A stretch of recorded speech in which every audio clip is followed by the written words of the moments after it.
I know you're going to talk to other people that have been abducted, and they're going to tell you about the fear. And the fear never goes away, ever. It will be with you till the day you die. There's something damned true here that's got to be gotten out to the public, because until it is gotten out, people are passive. They're helpless. They're sitting there just letting it happen to them and not knowing what it is. I don't want any other person, as long as they live, to have to go through what I've been through. My colleagues and I have heard from tens of thousands of abductees over the years from around the world. Abduction is happening. It's a true physical event that's happening to perhaps millions of people.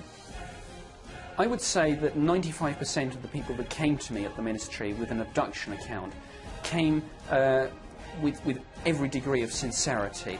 Someone's taken my son away and doing, showing him things and doing things to him.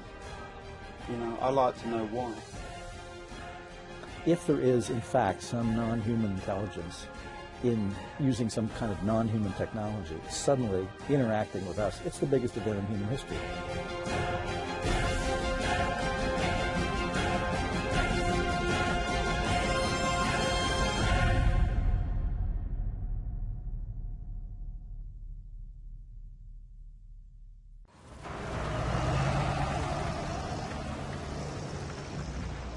One of the most infamous alien abduction events ever recorded happened in Arizona in 1975. Travis Walton, Mike Rogers and 5 other lumberjacks were driving home through the forest when they saw what they thought was a UFO through the trees. Well, as I stopped the truck there, the guys were yelling at me to stop the truck. They'd seen something off to the right there clearly after we broke through a group of pine trees there. We looked over to our right, and there, hovering above the ground, 20 feet or so above the ground and about 100 feet from the truck, was a large glowing object. Travis, of course, had jumped out of the truck and had gone up and started walking up right up underneath it. Well, I was just thinking that this thing was just going to take off and it would be gone before I got up close. Get out of there! What is that? I don't know what that is.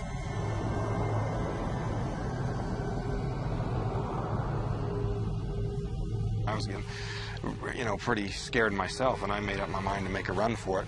And when I raised up, wham, something hit me. It's just like a physical blow. It's kind of a tingling, shocking sort of feeling, and I just blacked out. I jerked my head back around to see what the source of the light was, and here's Travis flying back through the air. He landed some distance from where he'd been standing and landed flat on his back.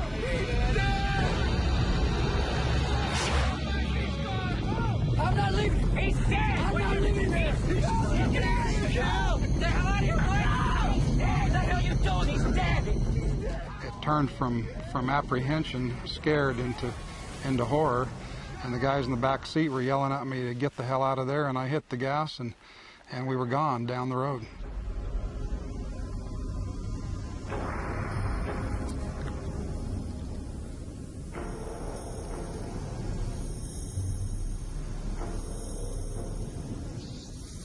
According to Travis, the next thing he remembers was waking up in what he describes as a large dark room, lying on a cold metal platform, surrounded by alien creatures.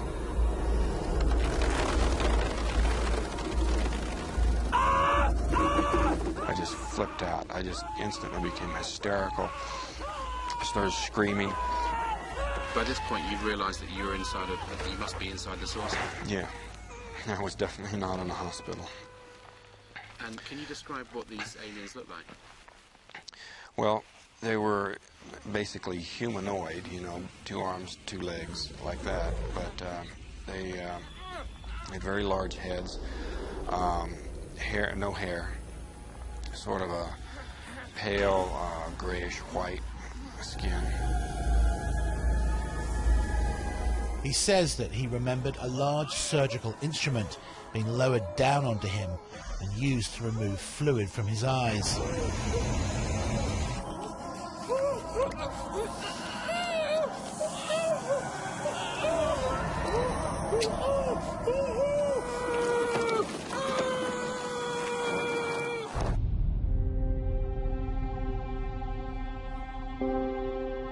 Within days of his disappearance, Travis Walton's story hit the headlines across America. And despite an extensive search in the forest, no one could find any evidence of what happened. The police believed that the group might have murdered Travis and disposed of the body, but Mike and the others all passed polygraph tests and stuck to their UFO story. And you and the other lads in the truck were convinced that you'd seen a UFO and that it had taken Travis?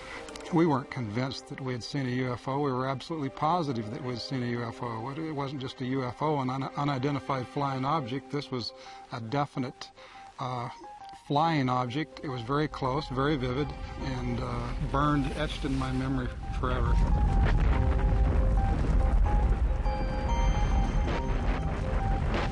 And then, just as mysteriously as he'd left, Travis woke up on the outskirts of town, just a short distance from where the UFO had been. He was dazed and disorientated. How long were you actually gone for? I was missing for 5 days and 6 hours and some odd minutes. Although the night I was returned, I was under the impression it had just been a short while. I thought it was the same night. Travis and the other 6 men underwent an intensive battery of tests and examinations by experts. As crazy as their story was, no one was able to prove a hoax or a fraud. Well, I spent a day with Travis and Mike Rogers. He passed the lie detector test. Their story is consistent. There were 5 other people there, after all, who saw part of these events unfold, and who also passed the lie detector test. His story is consistent. It's never changed. I found his story profoundly convincing. So what did happen to Travis Walton that night in 1975? Stop, Mike! Stop the truck! What did he and the other loggers see in the forest?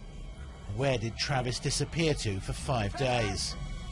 What do you say to people who say, you know, these 7 loggers in the woods just made this whole story up? I mean, you know, 7 people see the same thing. They stick by their stories for over 2 decades. You know, all of us have taken polygraph tests. Every theory more than one polygraph test. Every theory the skeptics come up with is just, you know, just absurd and easily proven so.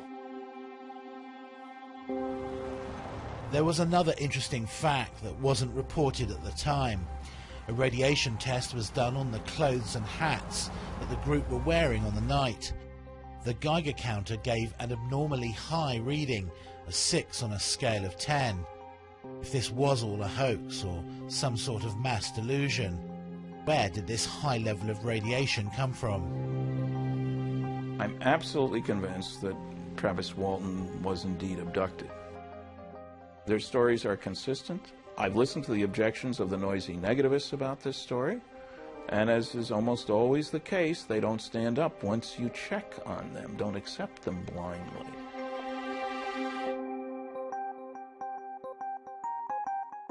I'm convinced he's telling the truth, along with Mike, because of all this peripheral stuff, polygraphs, etc.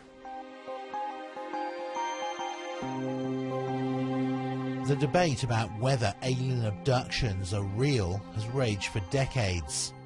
For abductees, the experiences are vivid and frightening events, many with physical interaction with aliens and spacecraft. But the skeptics say that what they are really experiencing is a form of severe sleep disorder. The more I hear about abduction stories, particularly the ones that happen in bed at night when people are asleep, the more I can see the similarities between that and what's called sleep paralysis. Sleep paralysis is surprisingly common. Something like 30% of people have it. When you're dreaming, you have to be paralyzed. But normally, that wears off long before you ever wake up, so you don't know anything about it.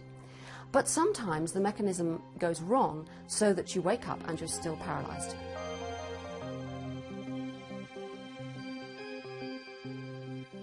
This paralysis is very often associated with buzzing and humming noises, feelings of floating or flying or being dragged away, creepy crawly skin sensations as though something's running up and down your skin, and overwhelming all of that, a sense of presence, the feeling that there's somebody there in the room with you.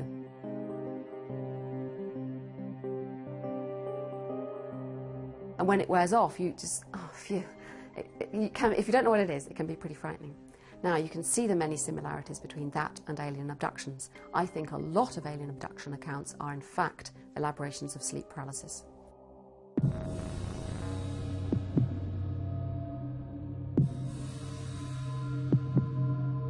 But we know for a fact that not all of these abductees are sleeping, and they're having these experiences. Yes, there is sleep paralysis, and yes, if they're asleep, maybe part of that could be sleep paralysis.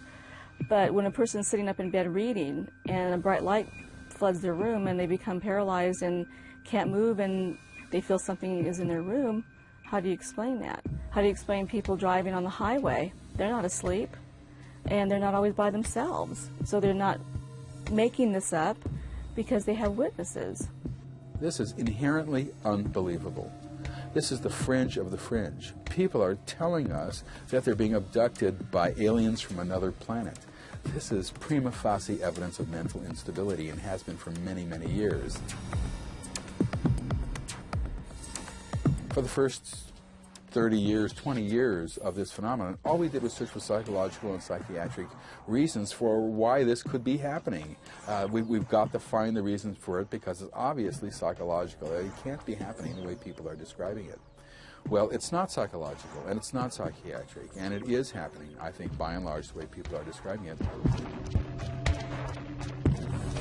And I think that what we're looking at here is a physiological program of exploitation by one species of another.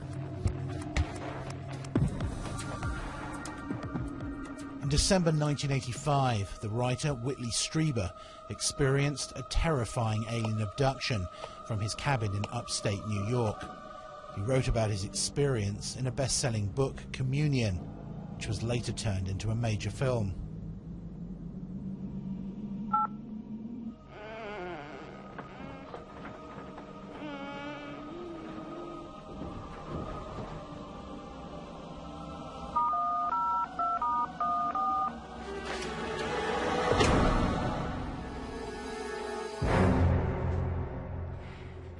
Someone there.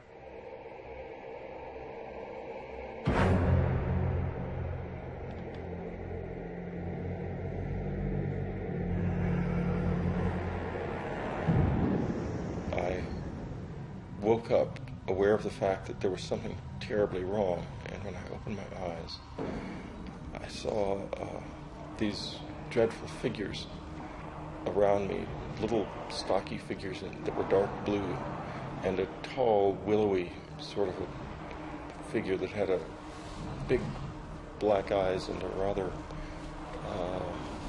snout-like sort of narrow face. And I thought of course I was having a nightmare.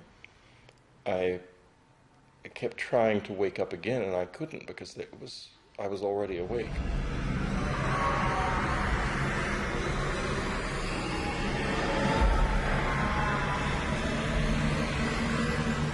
I had, among other things, a needle stuck into the side of my head, and it made a flash behind my eyes, and it was absolutely terrifying. Then I blacked out.